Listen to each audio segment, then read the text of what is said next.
ನಮಸ್ತೆ ಸ್ನೇಹಿತರೆ, ಆರೋಗ್ಯದ ಅಡುಗೆಗೆ ನಿಮ್ಮೆಲ್ಲರಿಗೂ ಸ್ವಾಗತ. ಬನ್ನಿ, ಬಿರು ಬೇಸಿಗೆಗೆ ಕಾಮ್ ಕಸ್ತೂರಿ ಬೀಜದ ಬೆಲ್ಲದ ಪಾನಕ ಮಾಡೋದು ಹೇಗೆ ಅಂತ ನೋಡೋಣ. ಆರೋಗ್ಯಕ್ಕೆ ತುಂಬ ಒಳ್ಳೆಯದು, ದೇಹಕ್ಕೂ ಕೂಡ ತುಂಬಾ ಒಳ್ಳೆಯದು. ಸಕ್ಕರೆಗಿಂತ ಬೆಲ್ಲದಲ್ಲಿ ಪಾನಕ ಮಾಡಿದ್ರೆ ತುಂಬಾ ರುಚಿಯಾಗೂ ಕೂಡ ಇರುತ್ತೆ, ಆರೋಗ್ಯವಾಗೂ ಇರುತ್ತೆ. ಬನ್ನಿ, ಇದಕ್ಕೆ ಮಾಡೋದಕ್ಕೆ ನಾನಿಲ್ಲಿ 1 ಟೀ ಚಮಚದಷ್ಟು ಸೋಂಪು ಕಾಳನ್ನು ಹಾಕೋತಾ ಇದ್ದೀನಿ. ಆನಂತರ ಸ್ವಲ್ಪ ಓಂ ಕಾಳನ್ನು ಹಾಕೋತಾ ಇದ್ದೀನಿ, 1-2 ಚಿಟಿಕೆಯಷ್ಟು. ಆನಂತರ 1-2 ಅಳಕಷ್ಟು ಜೀರಿಗೆನ ಹಾಕೋತಾ ಇದ್ದೀನಿ. ಆನಂತರ 1/4 ಟೀ ಚಮಚದಷ್ಟು ಮೆಣಸು ಕಾಳನ್ನು ಹಾಕೋತಾ ಇದ್ದೀನಿ. ಕೊನೆಗೆ ಇದಕ್ಕೆ ನಾನು 1 ಟೀ ಚಮಚದಷ್ಟು ಒಣ ಶುಂಠಿ ಪುಡಿನ ಹಾಕೋತಾ ಇದ್ದೀನಿ. ನಾವು ಈ ಪುಡಿನ ಮಾಡಿ ತುಂಬ ದಿನ ಇಟ್ಕೊಂಡು ಕೂಡ, ಒಂದು 15-25 ದಿನ ಇಟ್ಕೊಂಡು ಕೂಡ ನಾವು ಪಾನಕ ಮಾಡ್ಕೋಬೋದು. ಸ್ವಲ್ಪ ಜಾಸ್ತಿ ಪ್ರಮಾಣದಲ್ಲಿ ಮಾಡ್ಕೋಬೋದು.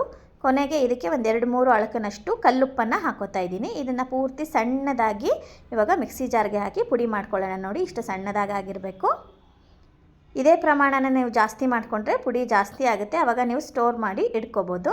ಇವಾಗ ಬನ್ನಿ ಪಾನಕ ಮಾಡೋಣ. ಪಾನಕ ಮಾಡೋದಕ್ಕೆ ನಾನಿಲ್ಲಿ ಒಂದು ಪಾತ್ರೆಗೆ ನೀರು ಕುಡಿಯೋ ಲೋಟದಲ್ಲಿ 4 ಲೋಟದಷ್ಟು ನೀರನ್ನು ಹಾಕೋತಾ ಇದ್ದೀನಿ. ಆನಂತರ ಇದಕ್ಕೆ ಬೆಲ್ಲನ ಹಾಕ್ತಾಯಿದ್ದೀನಿ.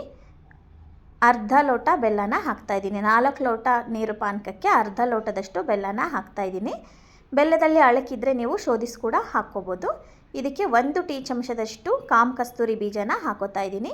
ಇದು ತುಂಬ ತಂಪು ಕೂಡ. ಬೇಸಿಗೆನಲ್ಲಿ ಇದನ್ನು ಹಾಕೋದ್ರಿಂದ ಆರೋಗ್ಯಕ್ಕೆ ತುಂಬ ಒಳ್ಳೆಯದು, ದೇಹಕ್ಕೆ ತಂಪು ಕೂಡ. ಇವಾಗ ಬೆಲ್ಲ ಕರಗೋವರೆಗೂ ಇದನ್ನು ಚೆನ್ನಾಗಿ ಕರಗಿಸ್ಕೊಳ್ಳಿ. ಆನಂತರ ನಾನಿಲ್ಲಿ ಮಧ್ಯಮ ಗಾತ್ರದ 2 ನಿಂಬೆಹಣ್ಣನ್ನು ಹಿಂಡ್ಕೋತಾ ಇದ್ದೀನಿ. ಇದು ಬೆಲ್ಲ ಕರಗೋ ತನಕ ಒಂದು 5-10 ನಿಮಿಷ ಆಗಿದೆ. ಅದ್ರ ಜೊತೆನೇ ಈ ಕಾಮ ಕಸ್ತೂರಿ ಬೀಜ ಕೂಡ ಚೆನ್ನಾಗಿ ನೆನೆದು ದಪ್ಪ ಆಗಿದೆ ನೋಡಿ. ಒಂದು 5-10 ನಿಮಿಷ ನೆನೆದ್ರೆ ಸಾಕು ಕಾಮ ಕಸ್ತೂರಿ ಬೀಜ. ಇದಕ್ಕೆ ನಾನಿವಾಗ ಈ ಪುಡಿನ ಹಾಕೋತಾ ಇದ್ದೀನಿ. 1.5 ಟೀ ಚಮಚದಷ್ಟು ಪುಡಿನ ಹಾಕೋತಾ ಇದ್ದೀನಿ. ಇವಾಗ ಇದನ್ನು ಚೆನ್ನಾಗಿ ಕಲಿಸ್ಕೊಳ್ಳೋಣ. ಇಷ್ಟೇ ಪಾನಕ ಇವಾಗ ಕುಡಿಲಿಕ್ಕೆ ಸಿದ್ಧ ಆಯಿತು.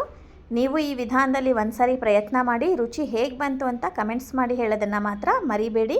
ಇದೇ ಥರದ ಆರೋಗ್ಯಕರ ಅಡುಗೆಗಳಿಗಾಗಿ ನನ್ನ ಚಾನಲನ್ನು ಸಬ್ಸ್ಕ್ರೈಬ್ ಮಾಡಿ. ಮತ್ತೆ ಇನ್ನೊಂದು ಆರೋಗ್ಯದ ಅಡುಗೆಯೊಂದಿಗೆ ನಿಮ್ಮನ್ನೆಲ್ಲ ಭೇಟಿ ಆಗ್ತೀನಿ. ಅಲ್ಲಿವರೆಗೂ ನಮಸ್ಕಾರ. ಈ ವಿಡಿಯೋ ನೋಡಿದ್ದಕ್ಕಾಗಿ ನಿಮ್ಮೆಲ್ಲರಿಗೂ ಧನ್ಯವಾದಗಳು.